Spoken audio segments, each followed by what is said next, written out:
Welcome back to the Nebraskabilities podcast. I am your host, Andy, joined by my co-hosts, Zach and Nate, here to discuss Nebraska's final victory over the Purdue, the Purdue fighting Purdue Petes.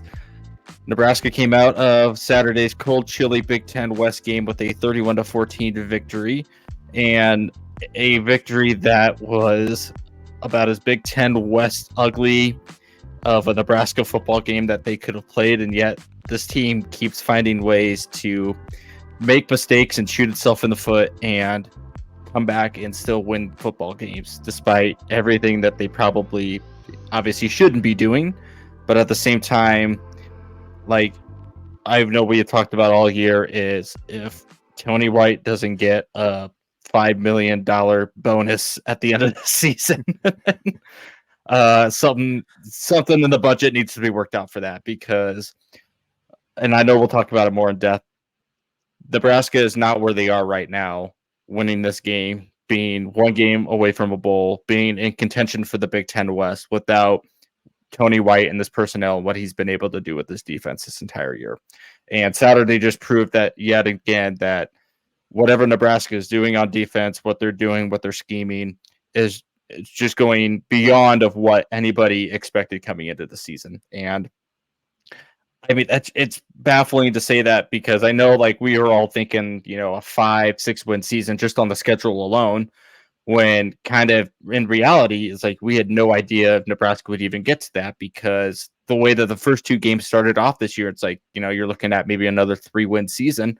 And here they are, 4 games left in November that we haven't really had to be excited about in terms of football since 2016. It's like Nebraska is now playing for something that is actually meaningful going into the latter half of their schedule. And, last week I was thinking to myself, like, they have 2 games, or they have 5 games to win 2 games to get to the bowl. And now it's like, you have one chance and 4 attempts to now get to a bowl game. And, obviously that is not where Matt Rule wants the bar to be. That's not where he wants the program to be thinking every year is just a bowl game at a minimum.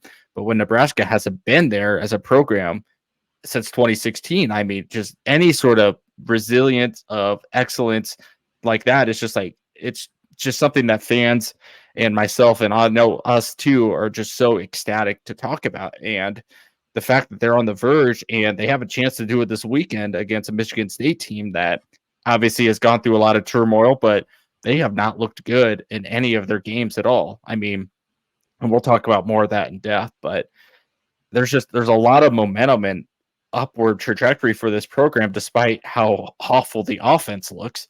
But you counteract that with how great this defense has played. And, we have a lot more to talk about special teams this week, both good and bad. But at the same time, I mean, Nebraska is finally in a position to where we can finally start to have some excitement building around this program and what Matt Rule is coming in and preaching and what he wants to do and instill this game.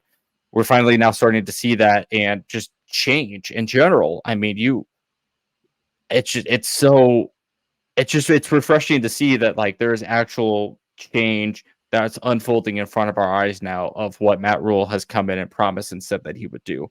And we're actually seeing it unfold right before us and be implemented where, I hate going back to what previous coaching staffs and what Scott had preached, but I mean, Scott had talked about all this too, and we saw nothing. And Matt Rule is 8 games into the season, and all of a sudden is, we're seeing everything just be right out there in front for this team to take and to finally do something that Nebraska hasn't done for quite some time. Now, again, we'll talk more about how much does Nebraska really want to win the Big Ten West. I think it's just fun to say that there's a possibility and a chance, but do they really want to win the Big Ten West at the same time?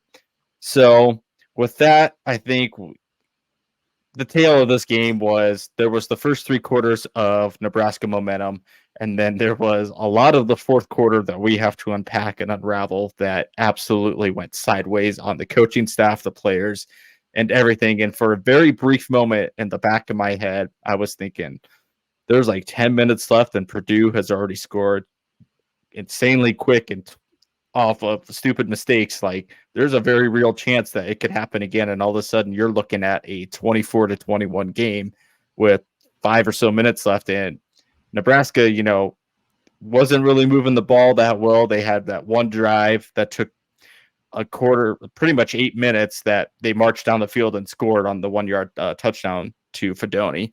Outside of that, I mean, you just had the big play, and the offense was just kind of doing what it usually does with that. But,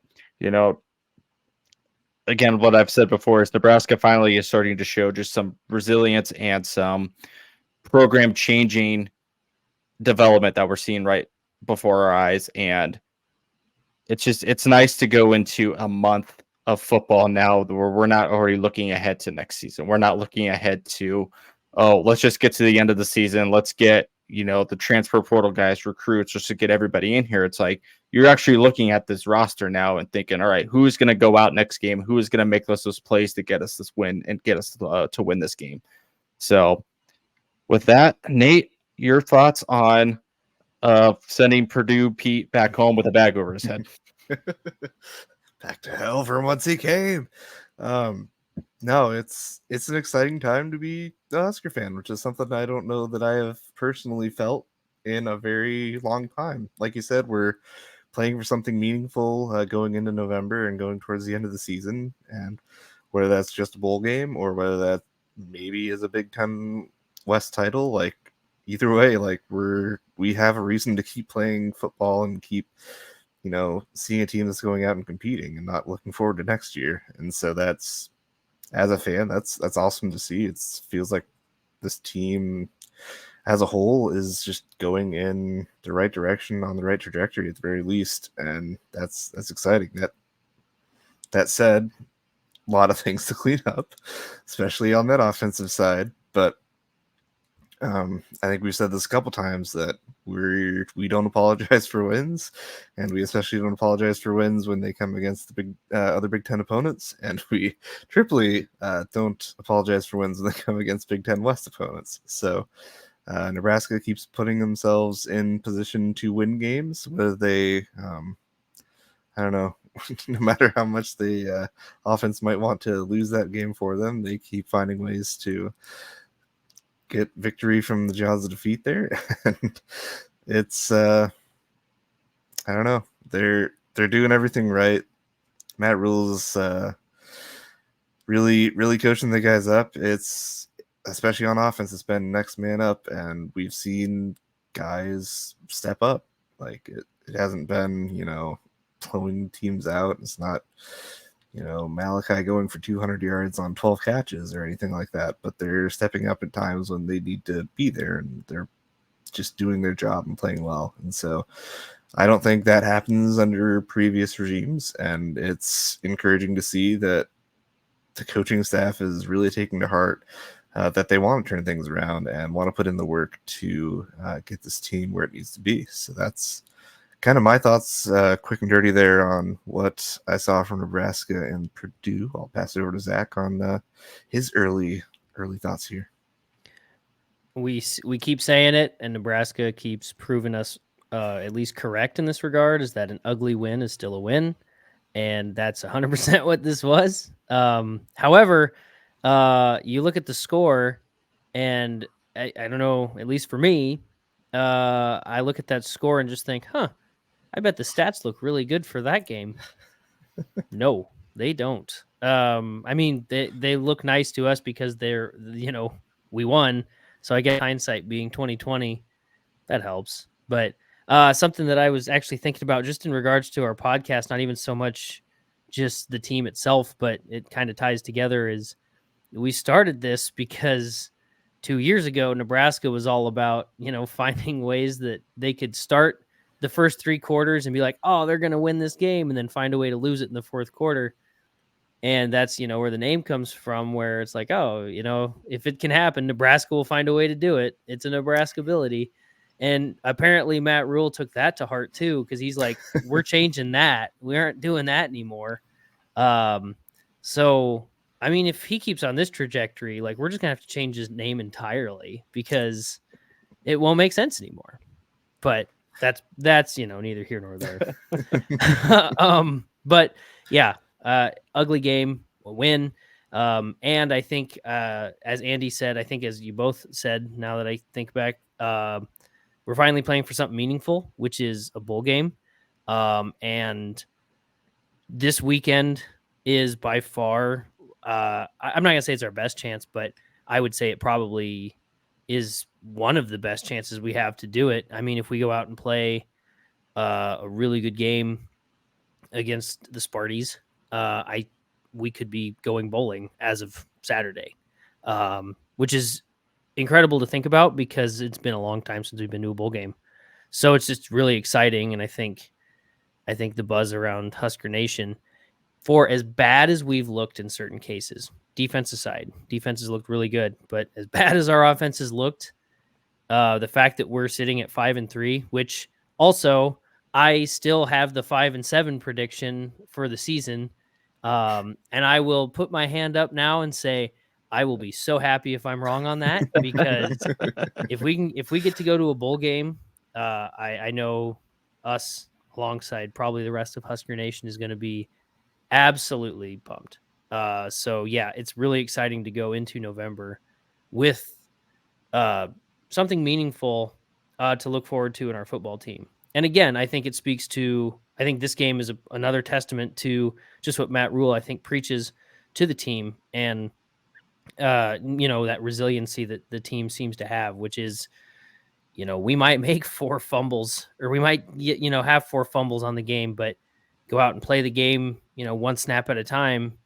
And, maybe they didn't win the fourth quarter like Matt Rule always wants us to do, but we still won the game. Yes, lots to clean up, obviously, but I mean, we're 5-3. Who honestly would have thought at this point, granted, maybe as the offseason kind of went on and the beginning of the year started, it's like, oh, maybe now we have a chance. But like you guys said, the first couple games, you're sitting there looking at it like, oh, here we go again. It's another long Husker season. And now we're sitting here thinking there might be something here. Let's see what we got. So with that, let's talk about the crap show of the game. How shall we? I will say that I don't think Purdue needed Connor Stallions to kind of steal our signs of how to stop our offense. I think the good old adage of just let Nebraska make mistakes and then we'll capitalize off them would work. And that could have been true very early on in that game, if not for Tony White and the amazing defense to push Purdue back out of so many of those short field situations to make them punt or lead to a blocked field goal or turnover on downs type thing. That could have gone sideways very quick, very early. Nebraska comes out first play of, it was the kickoff this time. It wasn't even the first play of the game. It was the kickoff that Nebraska fumbles, and your offense is ready to go out there, and all of a sudden you tell them to go back, sit down because, oh, sorry, it's a fumble. But with the offense, I mean, Nebraska stuck to what they did is ran the ball 48 times. Amazing stat. Obviously, Heinrich was the leading rusher and still probably will continue to be the leading rusher the rest of the season, despite how much I don't want that, because I know in Nebraska it's going to happen and he's going to get hurt. But he took a few good pops that game and he still stuck in and still hung around. But, Nebraska rushes for 155 yards. Heinrich only threw 6 of 11 for 122.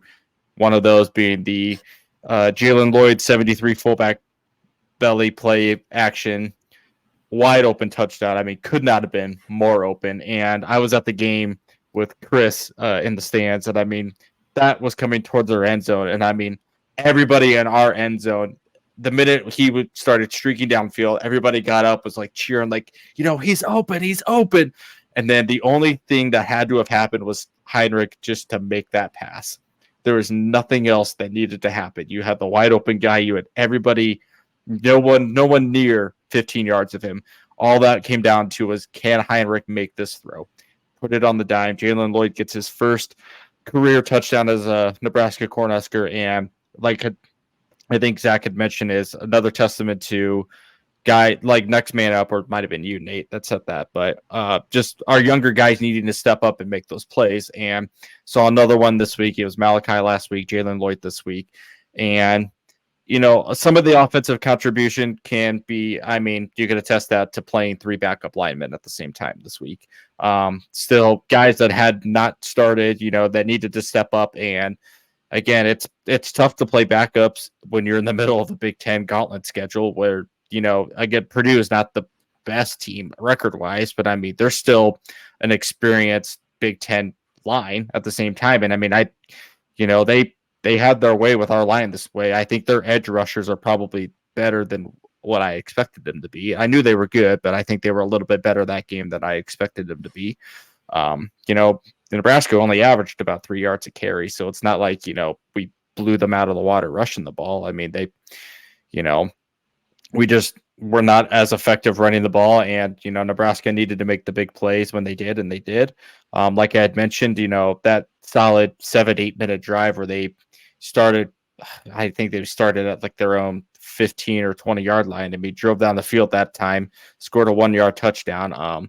One of their better drives they've had this season of maintaining possessions. And even, what impressed me that drive was there was a couple 3rd and 6, 3rd and 8, yardage advantage there for Purdue that Nebraska converts that I really didn't have a whole lot of confidence in them converting those plays, just because, you're obviously in a passing situation. We aren't really a passing team. Is who's Heinrich going to go to? Is he going to be able to scramble, get out of the pocket? Is, one of our receivers needing to step up, going to make a play? And there were some really good plays there that were made on that drive to, end with a touchdown. So going forward, I think hand up. I think it is very evident that I need to let the Jeff Sims experience bit die. Boo. It was a long time coming though, Andy. it was a long time coming. In my defense, going up 24-0 in the fourth quarter with 10 minutes left, I think everybody else would agree with me is you need to bench Heinrich to keep him safe and protect him, because you still have 4 more games after this where he's going to be your starter, and you kind of need him to be healthy. And 5 plays later, Jeff Sims fumbles the ball on a 4th and 1 out of the shotgun, which, again, I don't know why we're going shotgun on a 4th and 1. Never a smart play, but, especially with 3 backup linemen who, again, up until that point have really never played a full Big Ten game, and you're telling them, hey, go try to make room against Purdue is going to stack the box and try to get a first down with a guy that fumbles the ball a lot. So could be a Satterfield question, but I think at the end of the day, Jeff Sims ain't the guy anymore. And I think if we have to bring in another backup quarterback, I think we're going to see Chuba now more often. I think you finally know that you can't trust Sims being out there managing a game anymore. There's obviously now, even if it was 5 plays that he played that game, there was obviously enough evidence to say that he ain't it, Chief. He ain't it anymore. So, like I talked about, the first 3 quarters of that game, really, really good. Nebraska needed to do what they did, and they got the points on offense. They moved the ball when they needed to. And then you get to the 4th quarter where Heinrich fumbles the ball after getting popped on a play right before that where he didn't see the blitzing defensive end and just absolutely got laid out. Good hit. It was a good football hit. I'll give Purdue that. As we found out later, the reason why Jeff Sims came in was because on that hit, Heinrich did kind of cut his lip from that hit underneath the chin. So that's why we did get the Jeff Sims experience over the we should rest Heinrich and protect him. And they probably realized that after that hit happened. But I think it was the next player, the play after that, Heinrich fumbles the ball, and then Purdue is finally able to score on that next drive. And then the Jeff Sims fumble happened, and then Purdue scores. And then all of a sudden it's 24-14, and you're thinking, how is Nebraska going to finally blow this after having a pretty much 4-score game in their bag right now? So thankfully, Nebraska and Emmett Johnson finally got, a running play to pop open and break open and kind of put the dagger in the game with about 4 minutes left. But I think a lot of that fourth quarter is on Rule and Satterfield and that coaching disaster that happened. A lot of things could have been coached better, should have been coached better. And I think for a coaching staff that preaches that they want to win the fourth quarter, that was not really the way to do it at all. But outside of that, I mean, the offense is what the offense is going forward. I think we're going to have to rely on Heinrich running 13, 14 plus times a game, a mix with whichever running back is hot, which I think right now is going to be Emmett Johnson. Unless Grant gets in the game and starts popping more big runs, I think the coaching staff is really high on Johnson and him going forward. And, on that touchdown run, I mean, he made a few nice moves. He had a great hole to go through, but I think he's starting to prove why he was like All-State Minnesota top running back or whatever that title is in high school for Minnesota. So I think the coaching staff is really high on him and, hopes that just more of this experience will get him that he'll turn into the back that they think he is. And outside of that, I don't know how much more you can get. I think Satterfield is doing a better job at trying to mix in the option and play action pass option and that because it is clearly working. The 2 touchdowns that we scored the past 2 weeks off that were, a fake fullback read option where Heinrich then drops back and the wide receiver's wide open. You can only run that so many times before defenses start to pick up on it. But, I think if you keep mixing in that look and you keep relying on the defense to bite on Heinrich, keeping the ball, he pitched a lot more this game, which I think Purdue did pick up on that is, okay, Heinrich loves to keep the ball, just go immediately for the quarterback, let their running backs try to make a play. And, I think if that keeps happening, I mean, hopefully the running back holes keep opening up. And, Josh Fleeks had a good couple of runs too. I mean, he's very quick. It's proven to be that he is a speed threat when you can get him the ball is, what position do you play him at? Obviously right now he's running back because our wide receiver room and running back room are both thin, but he's a guy that can prove that he can get, like when he has space, he's got the speed to hurt you in space. So I think right now we just kind of have to accept the offense is what it is. It's going to be an offense that runs through Heinrich. And as long as we keep him healthy, I think Nebraska is going to be around that 20, 25, 24 point range of what they're going to put up in terms of an offensive group. And hopefully, like we saw this week, is if you can rely on your defense or your special teams to maybe get you some of those extra points, you can start to pull away from a lot of these teams. But until then, I think that's kind of what we have to set the expectation for the offense and don't expect them to keep throwing the ball 20 at least. I mean, yeah, he only threw it 11 times. So that might be the reason going forward is expect them to run a lot of that and hopefully hit some big plays with some play actions. But I don't think you're going to see Heinrich a lot more kind of being a pocket passer going forward the rest of the season. But my 2 cents on the offense, I know it kind of covered more, not about the game, just more about my thoughts about the offense, but kind of encapsulates all of it. So Nate, go to your thoughts there. Yeah, it's not an efficient offense, but it gets the job done at the end of the day. And I don't know, I'm torn because it's encouraging. I see incremental change and I see them getting overall better as a group. Like things are gelling and the offense is making sense as a whole. But you just got to clean up the mistakes. I mean, 4 fumbles is not great. Luckily, we didn't have any interceptions, but I mean, that could be a product of only throwing the ball 11 times. So you can't do it if you don't throw the ball. But I mean, you take away the fumbles, and I mean, I get it was a cold day and things happened. They were certainly, I mean, credit to Purdue's defense. They were going to punch out the ball. They were making a concerted effort to do that, and it was successful clearly against us on more than one occasion. So, I think I'm hoping that by the end of the season, we'll put together a full performance without the mistakes, and it's going to be a beautiful sight to see.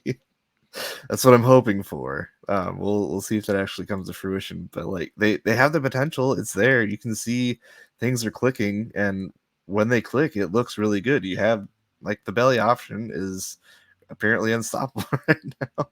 When you get a play like that, you 73-yard touchdown. You get a nice Emmett Johnson run. You get Heinrich even breaking off on the option. It looks great.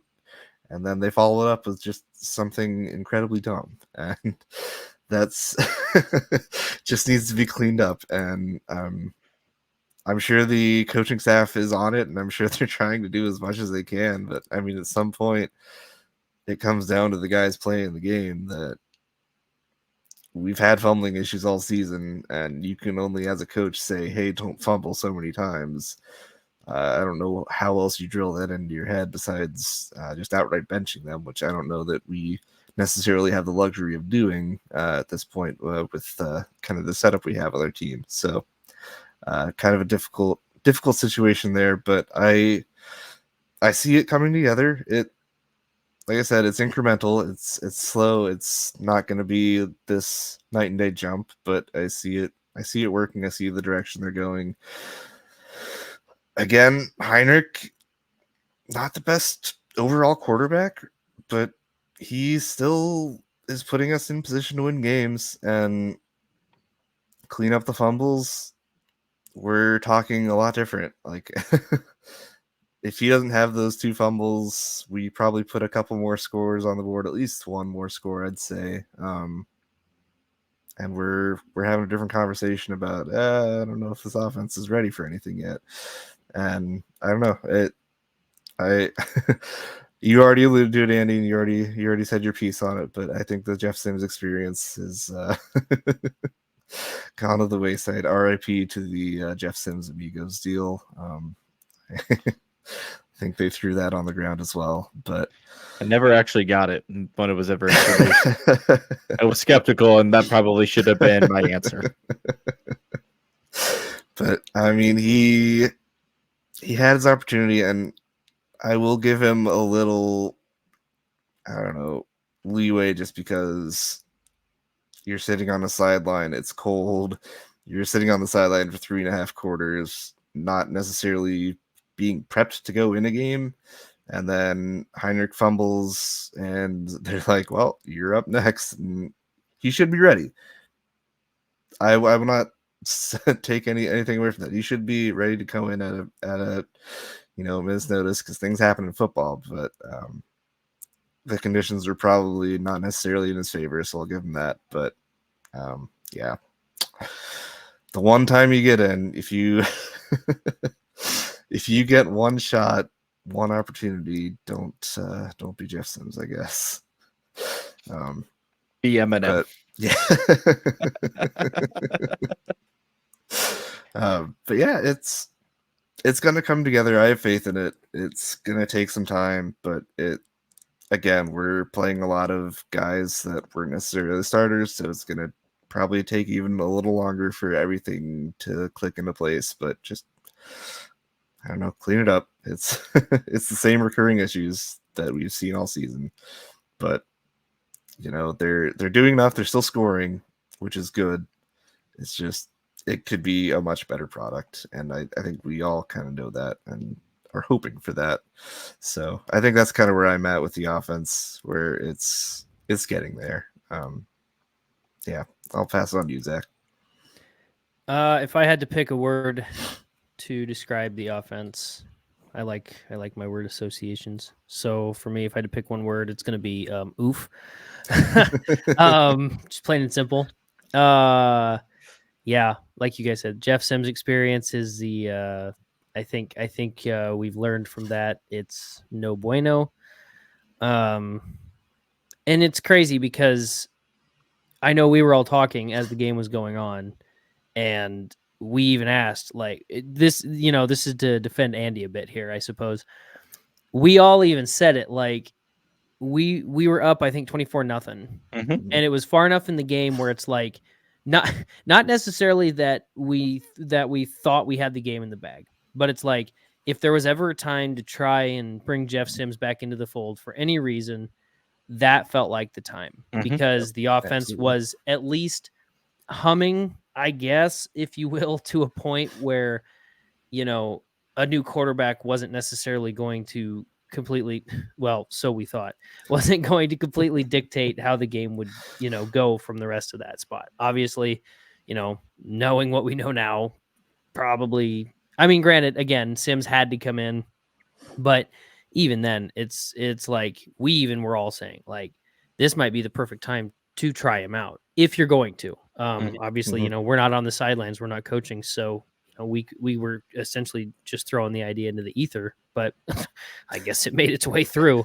And he heard us. Yeah, I guess. And it was no bueno. So yeah, you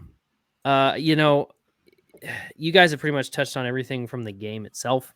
When you're looking at just who we're playing, not to put specific players down or anything, just these guys weren't necessarily, not everybody, but like some of these guys weren't starters. Most of these guys weren't starters at the beginning of the year, and there's good reason for that.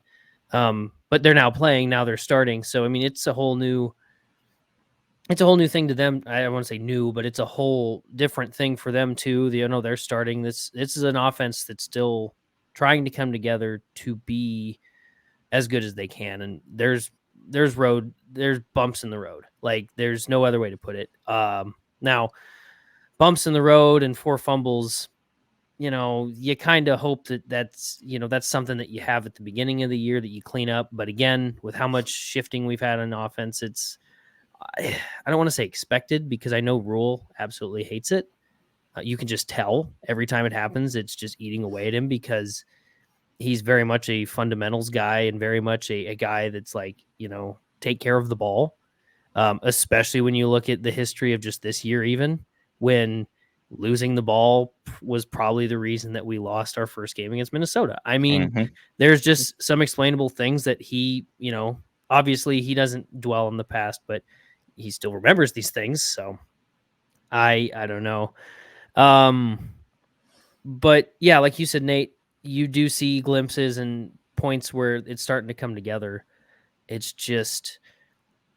crazy how so few plays in football can really dictate how one side of the ball looks. And I mean, we're going to get to the side of the ball that balled out against the Boilermakers for Nebraska. But like, if you take away even just 2 of those fumbles, you probably take away at least, if you take away the Jeff Sims fumble, you definitely probably take away at least that score. At least in theory, I guess. I don't know that you can't say that for certain, but I don't know. It's one of those things where it's tough to watch because you want the offense to do well, especially when our defense is playing as well as they are. You want both sides of the ball, or all 3 phases of the 3 phases of the team. You want them all to be, firing off on that same caliber. But we're just not there. That said, I think as much as I like Harburg and I want him to continue being the quarterback, and I think he will be for the rest of the year, prefacing that, I do think one of the things that we need to do in this offseason is go out and get a quarterback, a transfer quarterback. Not saying that Harburg couldn't develop, but I think, we need to get somebody. I don't know who. Obviously, I can't dictate who's going to be in that portal, but I do think Casey. I do think that I'm not going to sit here and say that we're just a quarterback away from being contenders or anything, but with quarterback being the most important position on the team, at least in the offensive side, we can't really afford to skimp. And unless Harburg takes a huge step in this offseason, and he is the starter going forward, because I know Daniel Kalin, is he coming in this next? Like, will he be here this next year, or is that 2 years? I believe so. I mean, I was gonna say he's next year, but it's likely, unless we have 0 quarterbacks, that he's gonna redshirt, so he can get some. He can get his get some experience without having to get too much game experience. But again, I mean, maybe that is what we need to. Like, maybe it is. We don't redshirt him and we just start him as a true freshman. I mean, it's kind of almost worked for us in the past. Maybe under a head coach that actually takes his job serious, it might work out pretty well. I don't know. That's a lot of what ifs and buts. That's for down the road, but I still am convinced that I like Harburg. I like his toughness. I like the whole team's toughness, especially in regards to the offense. Especially with how ugly they've looked, they still continue to battle. You can't be upset about that. Mm-mm. Or you can be, but we have names for you at that point. But but I mean, it's ugly. It's an ugly offense, but not the worst offense in the Big Ten West, at least. So I guess we got that going for us. Yeah, we didn't say that our offensive coordinator wasn't going to be back by the end of the season. Yep. So have that going for us. Well, and even on that note too, like I think Satterfield, for as much, especially me, for how hard I feel I've been on him, I've seen him, make that progression. And again, when you're working with, back of the cupboard players, and I mean no offense when I say that to anybody, but like when you're working with players that were not your number one choices at the start of the year, you sometimes just have to look at what you got and say, we made it work. And that's 100% what we're doing. So I think the whole team is definitely seeing growth, which is good. We're finally, I think, seeing that full on incremental progress that we've wanted. I mean, granted, the defense, when they said incremental progress, they decided to take it right away. They did it. They did it quick. The offense is slowly getting there.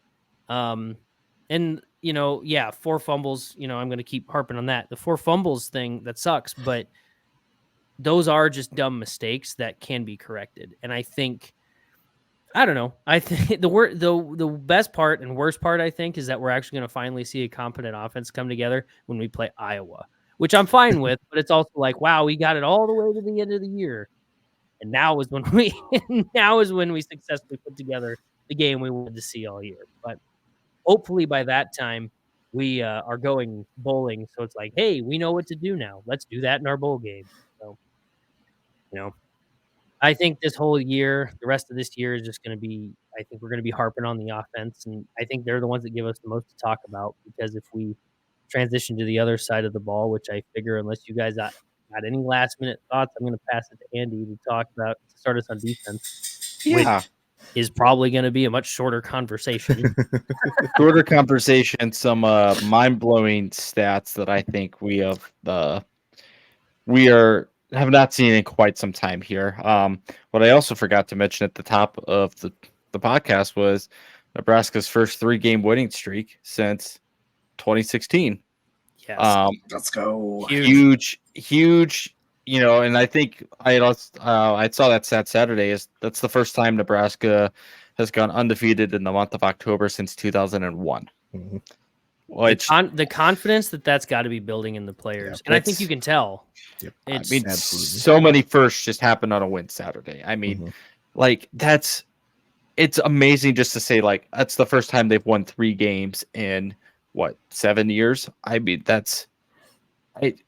it's still baffling to say that, because it's like you watch all these other teams, it's like they win 3 games all the time, and Nebraska's always has had so much trouble in the past recent years of winning 3 in a row.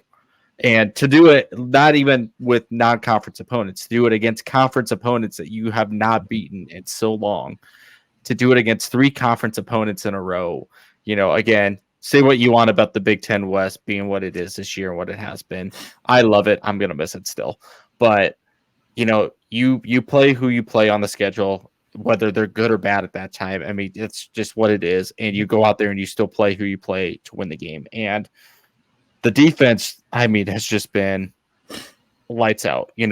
Like we had texted during the game, they probably listened to us because we said this is the game that Nebraska needs to finally start making some turnovers. And then they do.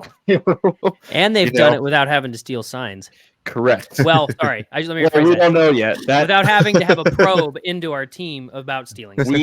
We think Connor Stallions has not been to a Nebraska game recently. Obviously, we knew he went to 5 beforehand. Well, he likes to stand on sidelines too, apparently. Yes. So Yep. I don't think he's been on any Nebraska sidelines. Or if he has, he's blended in well. Clearly. But anyways, Nebraska comes away with two interceptions, one to kind of end the game. Still counts as a turnover, but the first one that they had with Tommy Hill, again, don't know why Purdue was throwing into the wind in that first place down the field. These weren't like a jump route that Tommy Hill jumps in front of. I mean, these were like 40-yard bombs that Purdue was throwing into the wind. And sitting in South Stadium, directly where you can kind of see everything. I mean, that ball went up and you could just kind of see it like start to tail back in. I was like, Tommy's got to read on this because he's already bolting back in the way the ball's going. My other favorite part of that is he kind of ran like 30 yards total and only got 6 from just the running backwards and then sideways and then forward again. That's the offense in a nutshell, right there. You only kind of get I know that out of 6 yards on that, but that whole thing is a microcosm of the offense. If you ever needed a good analogy, that's it. Right there. And I know that was a defensive play, but I mean, Purdue 0 of 3 on 4th down, 5 of 16 on 3rd downs. I mean, Nebraska made the stops when they did, and Purdue had a lot of 3rd and 2, 3rd and 1s, and Nebraska absolutely just stuffed them on all of those plays.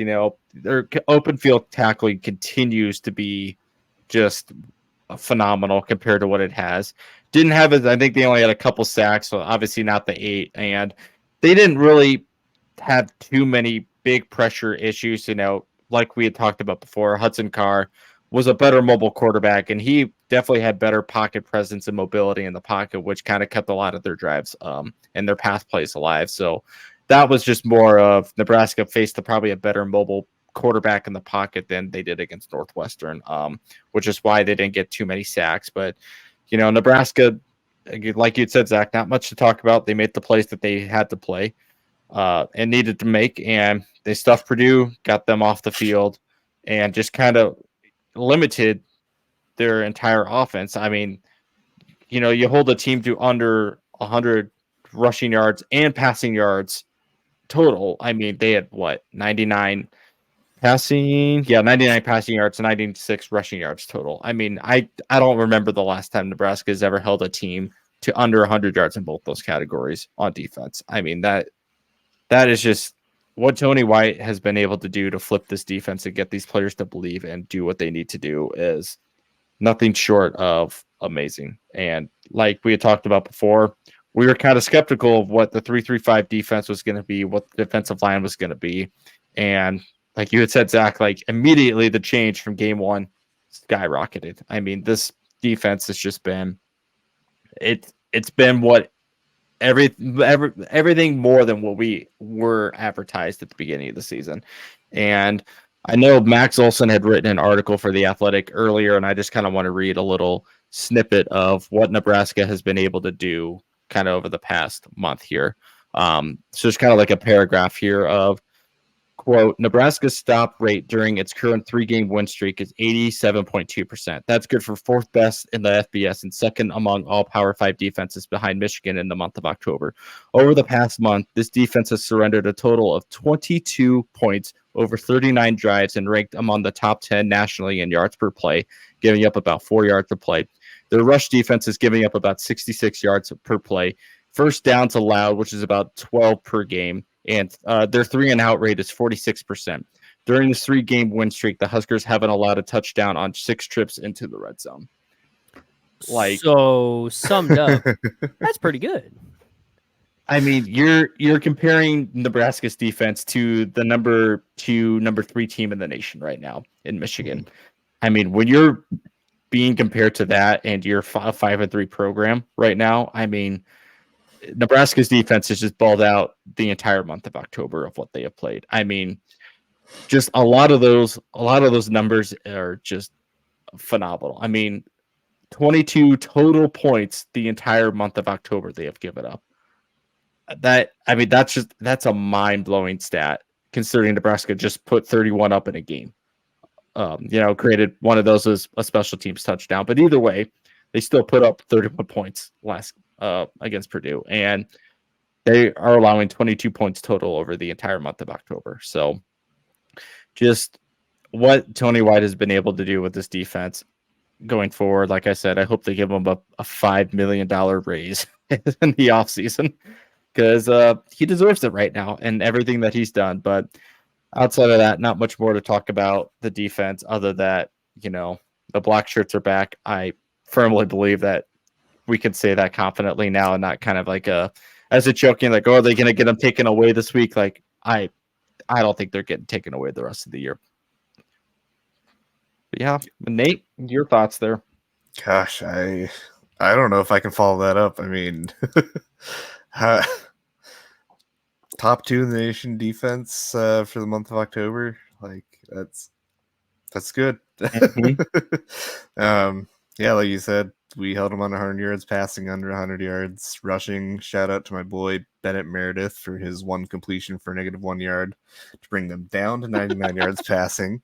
So appreciate your contributions there, buddy. We really thank you. But I mean, yeah, the defense did what we were hoping the defense was going to do. They kept us in the game. They, gang tackled like we've seen them do so often. And bonus, they started forcing turnovers. So it's, I mean, I don't have that much to say. I know my big thing was to see turnovers. I mean, that we got it. Tommy Hill snagged a couple, didn't let him go through his hands. He's getting, I mean, the defense just has that confidence that's swagger about him right now, and they feel like they can go toe to toe with most offenses that they're going to face. And I don't know, it's great to see. I think this defense has a lot of momentum on their side. Everyone's really coming together. I'd like to see the pressure rate go up a little more, just maybe generate some more sacks, but that'd be my only critique. We still got the 1 Big Mac sack, which, I mean, if we're going to be honest, is really the one that matters. So that's about all I got on the defense. I mean, they gave up 1 touchdown against Purdue, which, I mean, we fumbled the ball, on our own side of the field. I mean, they did their best, but, I mean, 1 touchdown against an overall, pretty good performance from the defense. I'm not going to count that too much against them. So, yeah. And just reading the last sentence of that paragraph, I mean, 3 games they have played this month in October, and the 6 trips that Nebraska defense has been inside the red zone to not allow a touchdown. So either a turnover of sorts or letting the opponent kick a field goal. I mean, that is, huge. As you don't give up 6 points. At most you give up 3 or none at all. And the fact that they've only been in the red zone 6 times in 3 games in the entire month of October just tells you that, like, they are not even letting teams near the red zone. Mm-hmm. And if they are, it's probably because Nebraska fumbled the ball and gave them the ball at the 20-yard line or something like that. Strange how that seems to be a pattern. But no, I think you mentioned it, Andy. I think it was right after the kickoff where we fumbled. Like, our defense just didn't. Purdue had the ball like the 20-yard line already. Yeah, at that rate. And we pushed them back out of field goal range, and they went for it on 4th down and missed. Yep. So I don't know. They're holding up their end of the bargain. They're keeping us in games, and they're arguably, winning us games here. So that's about all I got on the defense. Keep it up, guys. Well, I'll take it from there then, and add not much more. Although I think, to echo Andy's point, this year we can confidently say that everybody that's earned a black shirt, or even just the name of black shirts, they have been earned. Like, there's nobody that hasn't gotten a black shirt that I like. Everybody that's like, oh, they announced they got a black shirt this week or whatever. It's like, yeah, that makes sense. Like, they deserve it. Or, like the name of the black shirts, I think, means something again this year. And I think we were talking about it Saturday after the game, how like you guys have both said already recording this, is that Tony White definitely needs a raise. I think it was reported after all of the coaches were hired that Rule did not use the entire pool of money. I swore I read this. I could be wrong. But I don't, however much he was given, he didn't use the whole thing. I think he now has a use for that entire rest of that money. And to me, I'm like, no, I don't even know how much it is. It probably needs to be more because I think Tony White definitely needs to stick around at least for another year because like you guys have said, what he's done with the defense has been nothing short of incredible. Yeah, it's certainly made for some frustrating games in the sense of you really wish you could see the offense make those types of steps, but we'll take what we can get, and what we've got is one of the best defenses in the nation. And yeah, I mean, a lot of this, I think you touched on, Andy, is it comes down to, look at who we've played. But just last year, we were talking about how this schedule looks a lot harder because teams were, supposed to be a lot better. And I think we were saying last year was supposed to be the year that, we were giving Frost that final chance to make the bowl game. And that was supposed to be the year. And, this year maybe is the same thing as what that was supposed to be looking at it now, but it wasn't going to be that way. We were like, a lot of people were like, oh, this year's going to be tough compared to last year. Obviously, we're here now. It's not quite the same, but, you still got to show up and play the games. And the defense has 100% done that. There hasn't been any question about that, again, except for maybe the Michigan game. But I don't think anybody's holding the Michigan. Well, I guess maybe the Colorado game. But by the time that one happened, it was. There is an asterisk on that game. Now that we know what has happened with Connor Stallions, really, Nebraska is like 6-2 right now. Yeah. Well, yeah, I guess, yeah. So the only other one that we could even question maybe is Colorado. But when it got to that point in the game, it was like, well, they could keep playing. But yeah, the whole team. Stallions could have been at that game too. He could have been everywhere. He's a PJ Fleck insider too. We should be undefeated, actually. That dude's got he's been busy. He's a busy guy. But yeah, I think I don't want to drink too much Roulade or anything, but I think it's clear we need to build the Tony White statue now. I think he. I mean, that's hyperbolic, but I think he deserves it with because I remember when we were first talking about the preseason, like we thought our defense would be decent. We didn't expect this. And I'm not saying that to be like, oh, Debbie Downer. Like we didn't expect nearly the step forward that we took. Yeah, I think tackling helps. Yeah. And I'm still impressed to this day by how our defense continues to swarm the ball and how open field tackling, which is for the last, what feels like 5, 6, maybe 10 years, has just been something that like we get them in the open field and it's like, well, it's either going to be a tackle or they're going to get the touchdown. And like, there was never a middle ground. And now it's like, when you see an open field tackle that needs to be made, it's 98% of the time going to happen, with that 2% being, maybe one gets missed, but people are swarming the ball. So, they're allowed to go for maybe that kill shot type of tackle to get the loss because they have other people coming to support them. So yeah, I really have no complaints or anything about the defense because, outside of what we said last week, where it would be nice if they get some turnovers. Now they've done it. So I guess now they just need to keep doing that. And I guess, like you said, Nate, get some pressure. But yeah, I mean, the defense just keeps doing their defensive things and they're doing well. I certainly won't complain. But now we get to talk about one of the most fun plays of the game with special teams. I'll pass to Andy. I'll start with the super quick point to get out of the way first. Is I think we have now solidified that Alvano has figured it out, and he drilled the 55-yarder, which I believe is the second longest in school history behind Alex Henry's kick, which I think was only 57. Yep. So, Alvano, I mean, dead accurate. I mean, that was dead in the middle of the field goal. The wind probably did help a little bit, but obviously enough boot on that kick to drill it.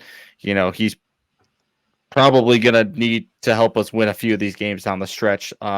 If the offense is going to be spit and sputtering, but it's nice to see that he has the confidence now to make those kicks and get those kicks in the way. And hopefully he'll stay all 4 years and he just keeps improving every year to where we get back to that point where we don't have to worry about a kicker trotting out there. Like, is he going to make it? Is he not going to make it? Like, we can get up and go to the bathroom during a field goal because we know it's going to be automatic and he can make those. So nice Don't to see do that though. Support your kicker. Kickers are people too. Hey, when they can make field goals over like 30 yards, which we have not had the luxury of having in the past 5-6 years, they definitely get to be people now. Yes, kickers are people too. So yeah, before we dive into what special teams needs to fix, which is a lot, we'll focus on the fun part of that game, which was now I know why Purdue doesn't kick field goals, and why they kind of strayed away from that. If that play didn't tell you that they are not good at it, then I don't know what else confirmed it. But Nebraska, just kind of changed the whole momentum of that game right after that blocked field goal. I mean, it was everything you could have wanted. You got the block, you got the ball tipped in the air right into the hands of Quentin Newsome with nobody around him, open field, touchdown. And the best part of obviously not getting the unsportsmanlike flag was him and Tommy Hill kind of high-fiving each other, just as like two giddy kids walking down and to a candy store or something like that. They're trying to high five each other while trying to score a touchdown and not fall over as they race into the end zone. I mean, it was the entire stadium was just about as loud as I've heard it in a while. I mean, everything about that play was just what you could have wanted out of a special teams play, of what Nebraska needs to see kind of going forward is just that. And you guys, if you want to talk about that play real quick before we start focusing on the bad stuff with special teams, I'll let you chime in. It was just exciting to see that they were high-fiving. Yeah, it was pretty neat. I heard or saw a tweet that said, I think Matt Rule was mad at them for high-fiving and yelled at them on the sideline. Then after the game, Matt Rule's wife yelled at him for yelling at them. Well, I don't know if it was Rule because someone asked him about it in the press conference and he looked at the reporter and you could just tell he was like, they did what? And he was just not happy about it. But it's like, it's so funny to me because then I think because Newsome's the one that scored that, right? Yes. I think he was asked it was either after the game or, sometime this week, he was asked like, what'd that feel like? And he just straight up said, man, we've been wanting something like that for the last like however many years. And it finally came true. And it's just like, I get it. I'm glad we didn't get the flag on it, obviously, because that's such a great moment. But like, had we gotten the flag, it would have been like, oh man, that sucks. But you love to see it. You love to see it. But going to what special teams needs to fix and what I think Nebraska needs to focus on in the offseason is trying to nab a special teams returner from the transfer portal in some capacity. I don't know about you guys, but I don't think your linebacker should be trying to run back a kickoff in that situation. Albeit, Purdue probably did that on purpose. We know they don't have a returner, but we're not going to kick it to their speed threat, and that's back, which I think was Fleeks on the very opening kickoff, is we'll kick it short. Even though they were kicking with the wind, I think that was probably Purdue's plan was, we'll try to make one of their frontline guys return the ball and see what can happen. And obviously it worked out in their favor. So I don't think Garrett Sondergrass should be kind of returning kicks anymore. Hopefully if that happens again, he just fair catches it. But then you get to play later in the game on the punt return where, Alex Bullock, who you think is your trusty wide receiver, your hands guy to make a punt catch, fumbles and buffs the punt. So I think it is, I don't know at this point who you could put back anymore, because that was also my other thought is like, yeah, you put the best guy on wide receivers who's got the best hands right now to back there, like to catch a kick or a punt, and he even fumbled that. So I really don't know what Ed Foley's going to do anymore of terms of who you're going to put back there. I think Alex, fielded another punt and the entire stadium like started cheering because like, hey, he caught it. He didn't fumble it this time. But I think that is something that Nebraska needs to kind of look forward in the offseason is you have to go into the transfer portal of some capacity and try to get a just return specialist, someone that is either going to try to return kicks or at least someone that you can trust to, make the catch and do something with the ball. Because I think obviously that is what Nebraska's lacking right now. And with Billy Kemp being hurt, that plays a factor into it. And, the other countless receiver injuries that we have all play into that too. But I think that is now going to be an emphasis for Rule to focus on is you need to get somebody back there that is you can trust to put back there to make a catch or hopefully return a punt or kick off and not fumble the ball anymore.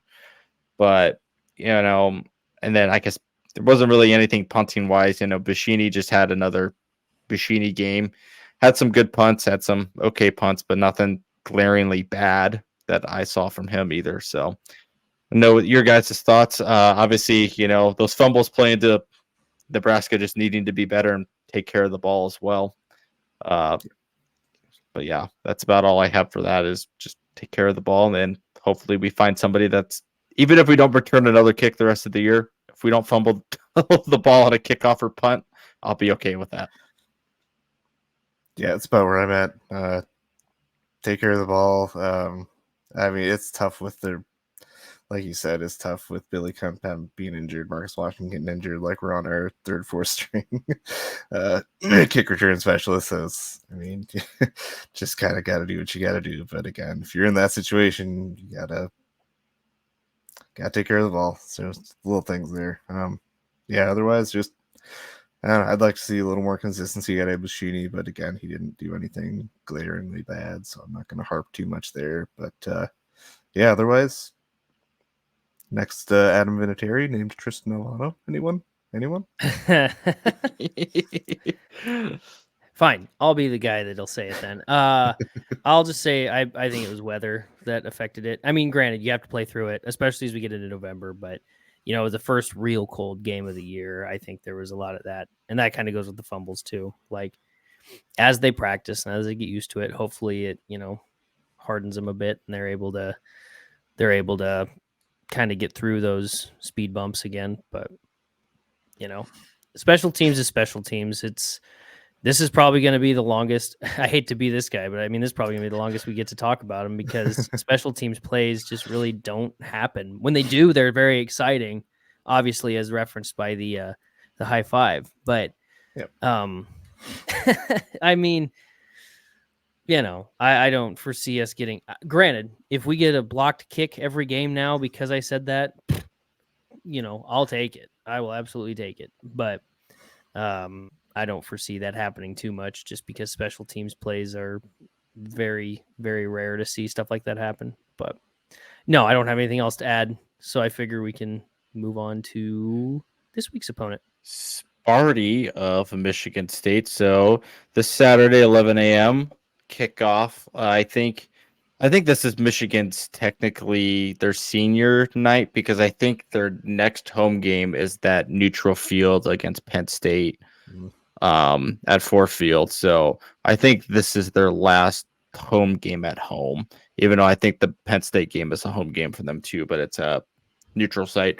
Regardless, as when we knew, Michigan State obviously has had a lot of turmoil with Mel Tucker and everything going on, and they've lost I think the past 5 games.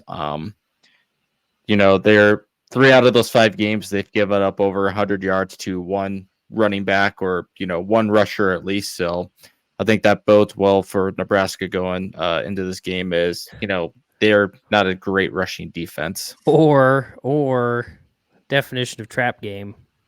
This very well could be a trap game. And I think that Rule has said that in his press conference this week too. Is you don't want to overlook this game. I mean, you can't overlook any game. His motto has always been, we're 0-0 this week. We're not 5-3 playing for a bowl game. Is you got to look at this as the playing field is even, and You just got to go in and you got to do what Nebraska's got to do is you got to run the ball. And I think if that is the case, I mean, Minnesota just ran for 200 yards plus against Michigan State last week. That game was kind of close, but fourth quarter happened and Minnesota just kind of pulled it away. So I think if Nebraska is just able to control the line of scrimmage, just like, even if it's not as dominant as rushing for over 200 plus, I think if you're able just to control the line of scrimmage against Michigan State, I think you're just going to wear them down and eventually just kind of take control of this game. And now I think Nebraska has to do what they did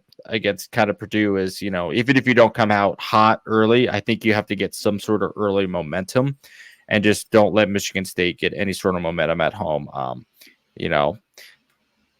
Outside of that, I haven't, again, really focused too much on Michigan State this year just because a lot of their issues this season has just been with Mel Tucker and all the off-field stuff and their coaches and everything. So they're not a good football team. Again, Nebraska is only a 3-point favorite. Over-under's now 34.5 as of right now. We all thought the under was going to hit last week and the over hit. The under was going to hit last week and the over hit. Nebraska clearly covered the 1.5, 2.5 spread, whichever you looked at it. So this is why I don't bet. By the way, that's 100% why I don't bet. We all thought the Big Ten West was going to hit the under every game, and we were week all hit the over, convinced so. that was it. It was like, oh, it's going to be a 7-5 type game, like not even close. And then Nebraska almost itself hit the over.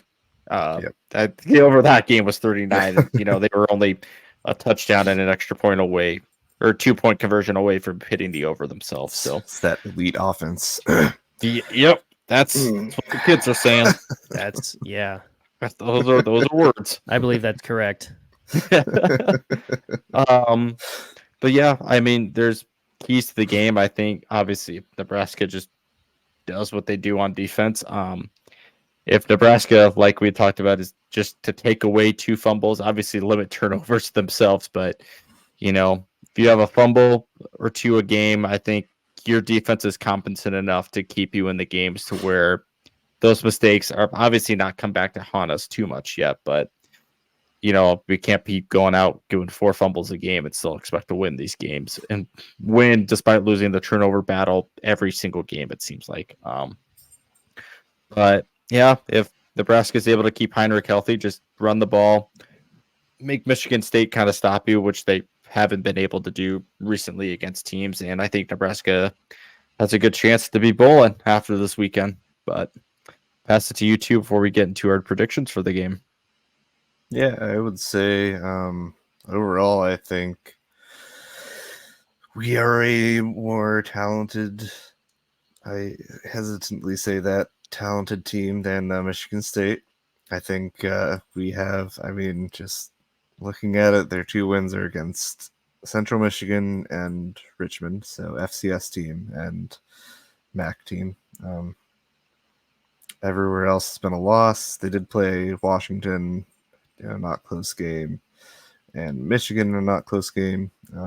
Otherwise, Washington's kind of good. Yeah, they're Michigan. Right, turns out. But their closest game was against Rutgers a couple weeks ago, 27-24. But outside of their 2 wins, their quarterback has thrown for under 200 yards. I don't know. I'm not overly impressed by Michigan State, and I hope to stay that way. I think my keys to the game are probably going to be similar to yours, Andy, where if you have the football at the start of a play, I hope that you also have the football at the end of the play, especially if you're on offense.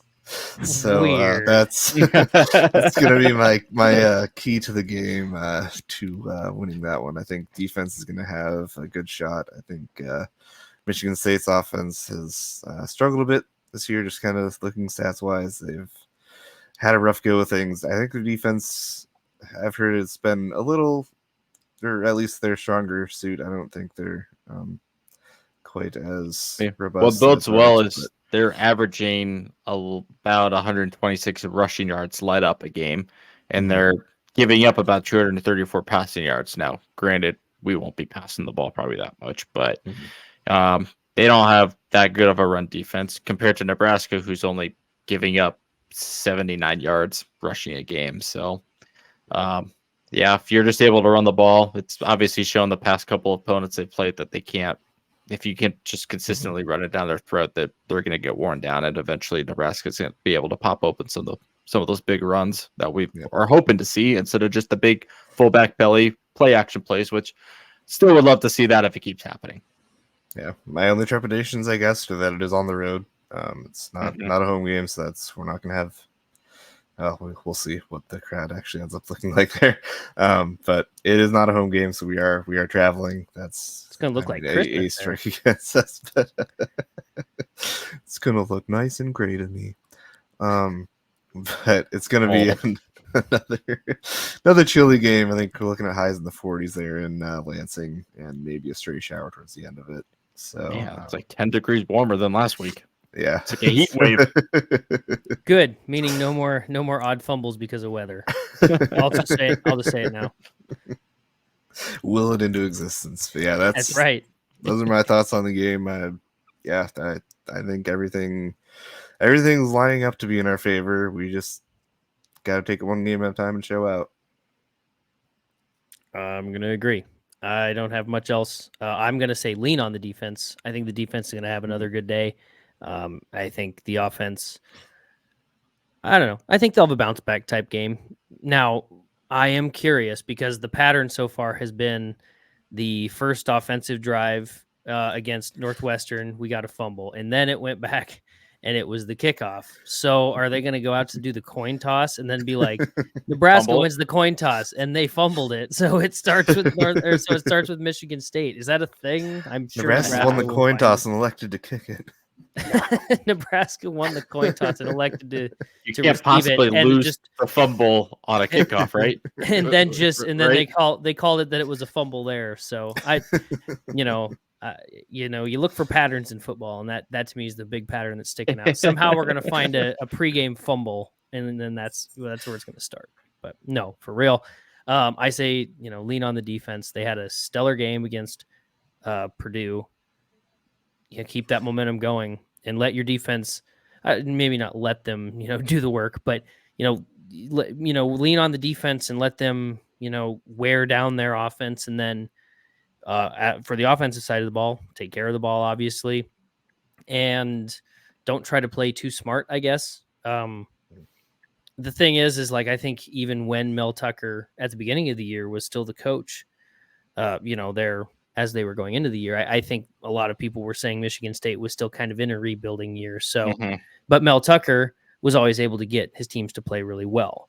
Now, granted, with everything else that's happened and the fact that he's no longer coaching, I think you're seeing the fallout of that now. Where I think Michigan State, it's not that they're not trying, it's just the guy that was leading them throughout the summer is gone, and so.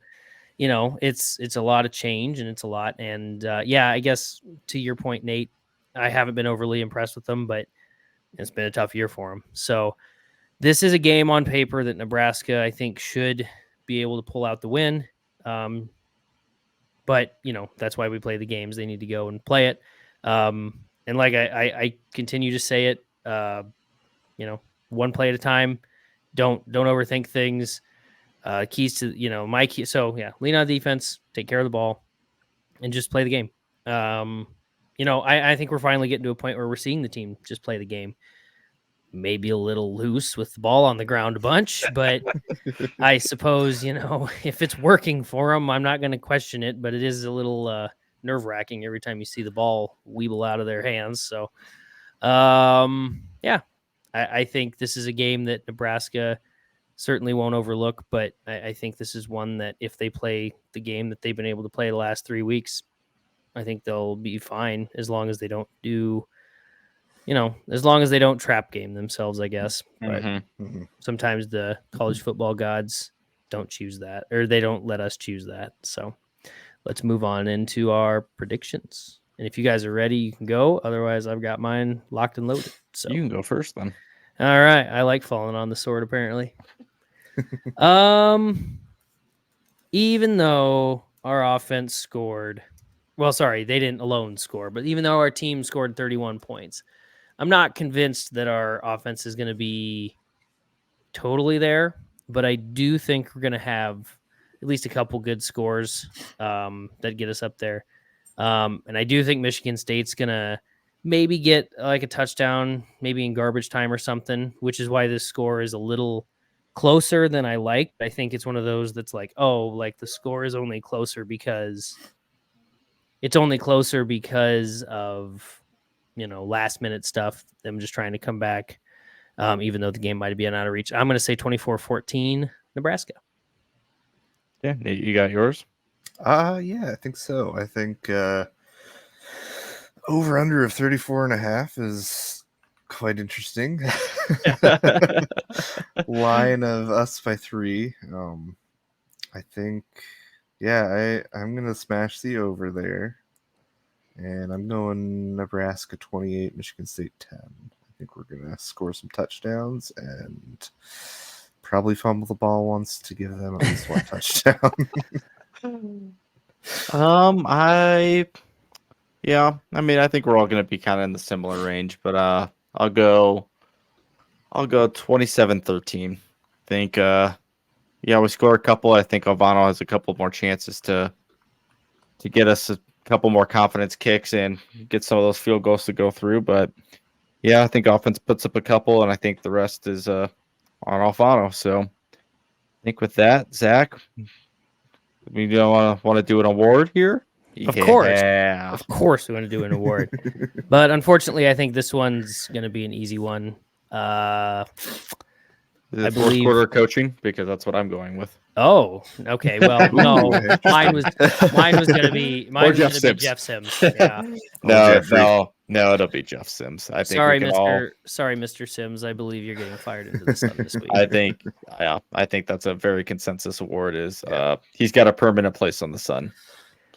I don't think. Please leave your amigos in Lincoln, though. Yeah. We'll take the amigos, but you are not allowed to take it on the ship with you. Transfer portal. Jeff Sims enters the transfer portal and lands on the sun.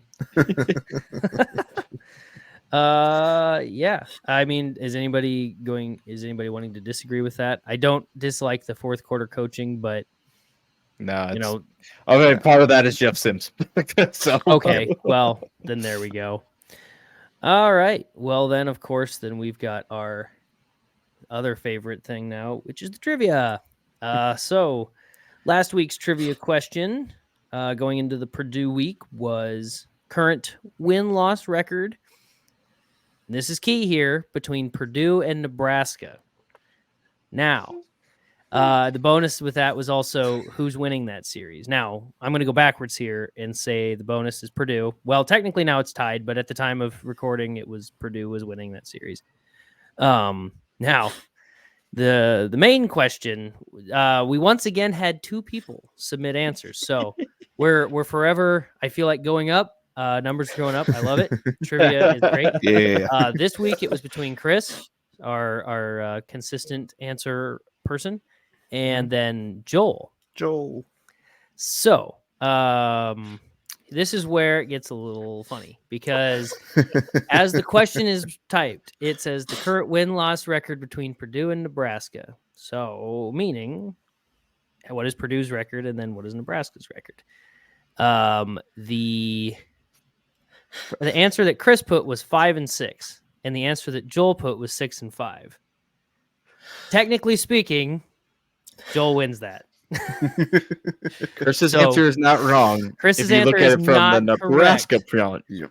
However, to break a tie here, we have to look at it how the question is written, which I honestly, as I'm thinking about this, when we started doing trivia, I never thought we'd get something that razor thin to be the reason. So, Chris, I'm just going to apologize up front now, but Joel won this week. But Chris can still rest easy, because knowing that he's still ahead by a his good lead margin. is safe. So yeah, I think at this point there's no dethroning him. But so congratulations to Joel this week. And Chris, the 3 of us definitely await your text message to discuss this further. So, I can think of about 3 different responses that he'll do, and I don't know what he'll go with. It's gonna be like a live reaction as you listen to it too. Yep. Which is gonna be just 100%. ironic when he gets to this point and be like, "Oh, this is weird." All right, so then congrats to Joel one more time, and we're gonna move on to this week, which is a Michigan State and Nebraska related question. Obviously, the first question or the main trivia question: who caught the game-winning touchdown pass in the 2012 game against Michigan State? Not the game that you're thinking of. I'm just going to warn Go everybody back that wants to further do than trivia. that. Not the game you're thinking of. That was a However, pretty if good game too. it was a pretty good game, and I guess if you want to throw that answer in there too, maybe we'll give you a point or something. And then the bonus question with that is who threw the pass for that touchdown? So one more time, who threw the game-winning touchdown pass in the 2012 game against Michigan State, and who threw that pass? Sorry, who caught it? Who threw it? Those are your questions. So, and as always, we'll have everything in our descriptions that you find, whether it's on Spotify, Apple Music, whatever, or Apple Podcasts. I guess it's not Apple Music. Everywhere you see the descriptions has the link for the form or our link tree. Also has the submit trivia answers button. Or if you're old school and want to send us an email, I have the email linked below, which is nebraskabilities@gmail.com. Or as I've said in the past, we do accept Pony Express, smoke signals, all the above. You're just really going to have to warn us. Carrier pigeon, all the above. We welcome the trivia answers. I love that we've gotten 2 answers twice in a week now. Only up from here, baby. So, that's it for me. Any last? I'm all done. I don't have any last minute thoughts other than go Big Red. How about you, Nate? I think I will just say, if we win this game, we're going bowling, boys, and somebody's getting the key to run. So. Yeah, his name is Matt Rule. Or Tony White. It'll be both. It'll be both. Well, yeah, with that, as always, Scourge by 90. And yeah, like we said, 11 a.m. kickoff this Saturday on FS1 against the Sparties of Michigan State. Just Nebraska has a chance to do something that hasn't done since 2016 this weekend. Like we had talked about, I don't know how much Nebraska wants to win the West, but again, what you have to do right now is go out, win the game, go bowling. We'll worry about the rest later. So with that, as always, boys, and everybody else listening, if it's a possibility, it's a Nebraskability.